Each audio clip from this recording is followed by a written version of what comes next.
খাগড়াছড়ি সদর উপজেলার কমলছড়ি ইউনিয়নের হেডম্যান পাড়া খালপাড় এলাকায় জায়গা নিয়ে বিরোধের জের ধরে সেটলার বাঙালিদের হামলায় গুরুতর আহত বিমল ত্রিপুরার অবস্থা সংকটাপন্ন বলে খবর পাওয়া গেছে। তার অবস্থা আশঙ্কাজনক হওয়ায় বুধবার ১৪ জানুয়ারি সন্ধ্যায় খাগড়াছড়ি সদর হাসপাতাল থেকে তাকে উন্নত চিকিৎসার জন্য চট্টগ্রামে রেফার করা হয়েছে। তার অবস্থা সংকটাপন্ন বলে জানা গেছে। স্থানীয় সূত্রে জানা যায়, হেডম্যান পাড়ার বাসিন্দা থৈল্লা অং চৌধুরীর সাথে ভুয়াছড়ি গ্রামের আব্দুল বাশিরের দীর্ঘদিন ধরে জায়গা নিয়ে বিরোধ চলে আসছিল। উক্ত জায়গায় ১০-১২ বছর আগে থেকে থৈল্লা অং চৌধুরী আমবাগান সৃজন করেছেন। এই জায়গাটি নিয়ে আদালতে মামলা চলমান রয়েছে।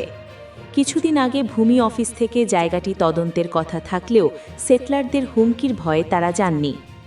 জায়গা বিরোধে জড়িতদের মধ্যে থৈল্লা অং চৌধুরী আওয়ামী লীগের সাথে যুক্ত ছিলেন এবং আব্দুল বাশির বিএনপির রাজনীতির সাথে জড়িত বলে জানা গেছে।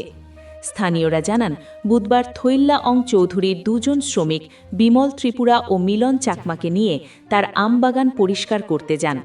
খবর পেয়ে বিকাল ৩:৩০টার সময় ভুয়াছড়ি থেকে আব্দুল বাশিরের নেতৃত্বে একদল সেটলার সেখানে এসে তাদেরকে বাগান পরিষ্কার করতে বাধা দেয়। এমতাবস্থায় কথা কাটাকাটির এক পর্যায়ে সেটলাররা থৈল্লা আম মারমা ও তার দুজন শ্রমিক বিমল ত্রিপুরা ও মিলন চাকমার ওপর ধারালো অস্ত্র দিয়ে হামলা চালায়। এতে তারা ৩ জনই আহত হন। এছাড়া আব্দুল বাশির সহ তার ২ ছেলেও সামান্য আহত হয়েছেন বলে জানা গেছে। ঘটনার পর আহতদের খাগড়াছড়ি সদর হাসপাতালে ভর্তি করা হয়। পরে অবস্থা আশঙ্কাজনক হওয়ায় কর্তব্যরত চিকিৎসক বিমল ত্রিপুরাকে চট্টগ্রামে রেফার করেন। তাকে ধারালো অস্ত্র দিয়ে কুপিয়ে গুরুতর জখম করা হয়। বর্তমানে তিনি চট্টগ্রাম মেডিকেল কলেজ হাসপাতালে সংকটাপন্ন অবস্থায় চিকিৎসাধীন রয়েছেন।